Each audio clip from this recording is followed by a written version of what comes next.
সকাল সকাল বরকে পাঠালাম বাজার করতে, কাতলা মাছ আর চিংড়ি মাছ নিয়ে এসছে।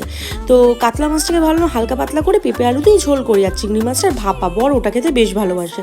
খাওয়া দাওয়া করে একটু বিশ্রাম নিয়ে রোদটা নাবার পরে দুজন মিলে একটু রেডি হয়ে বেরিয়ে গেছিলাম চাঁদনি চকে যাব বলে।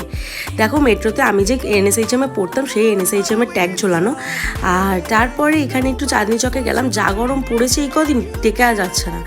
কি বিশাল বিশাল বক্স, মানে এত জোরে বাজলে ওখান থেকেই কান খারাপ হয়ে যাবে আর কি। ওখান থেকে একটু পুদিনা জুস কিনলাম, আর ছোটোবেলার কিছু কিছু জিনিস পছন্দ ছিল সেগুলো কিনলাম। তোমাদের কার কার এটা ভালো লাগে অবশ্যই জানিও। কিনলাম একটু চপ, পেঁয়াজি, বেগুনিও, সেগুলো নিয়ে চলে এসেছিলাম। আর রাস্তায় দেখা হলো বরেরই একজন বন্ধু রাজুদার সাথে, গল্প করতে করতে আসলাম। এইটা না চাঁদনি মার্কেট থেকে মাত্র 350 টাকা দিয়ে আমি কিনেছি। জানি না কদিন চলবে, তবে এটা যদি 6 মাসও চলে তাও আমার জন্য অনেক বেশি লাভ। যদি ভিডিওটা ভালো লাগে ফেসবুকে দেখলে ফলো করো, আর ইউটিউবে দেখলে সাবস্ক্রাইব করো।